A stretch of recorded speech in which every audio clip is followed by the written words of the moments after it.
Welcome to My Online Tips channel. This channel is dedicated for those are serious about setting up a successful business online. We publish quality video content every day. So please subscribe to our channel. Let's see today's video.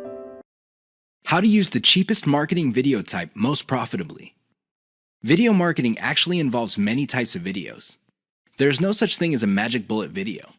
Seriously, there's no one video type that would sell everybody all the time. That simply doesn't work. Different people are more likely to trust a video spokesperson. Fair enough. Others have a soft spot in their hearts for a whiteboard animation. Cool. Even others prefer slideshows. Now, you may be thinking that these different video types are pretty much the same. No, they're not. At the very least, they're priced differently. If you're looking for the cheapest type of video marketing, go with slideshows. This should be obvious. Basically, you take different pictures and you come up with captions. You edit them together. Maybe you play a soundtrack in the background, and you have yourself a nice, professional-looking slideshow. Now, you may be thinking that since these are cheap, they're not all that persuasive. Think again. You just have to use them in the proper context of the KLT sales method. Some slideshows are to develop knowledge. Other slideshows are to get people to prefer your particular method. And other slideshows are to get them to trust the specific product that you're selling. Again, slideshows are not much different from the other videos in terms of the KLT sales method. What makes them stand apart is the fact that you can create a lot of them and they're dirt cheap. Use your secret weapon. There's one secret weapon that would really turbocharge the impact of slideshows. The best part to this secret weapon is that it doesn't really cost much money. What am I talking about? Your voice.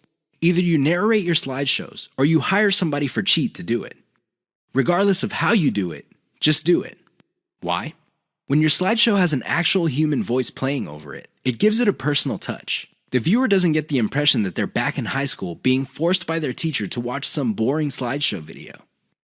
Instead, the voice element in the slideshow creates all sorts of emotional imagery. This makes your slideshow more powerful. Now, you may be thinking that you need to be slick to do this. No, it's okay to make mistakes. As long as you're personable and you impress the viewer, you'll be fine. How do you impress people? Very simple. Impress them with facts and results. Let me tell you, people brag all the time. That's not going to impress anybody. Why? Everybody does it. However, when you show people that the stuff you're talking about is real, you know they will sit up and pay attention. That's how you impress with facts and results. Finally, call the viewer to action. This is the key. Always call them to action. Thanks for watching this video. If you liked this video, please like, share and post your valuable comments. Thank you all.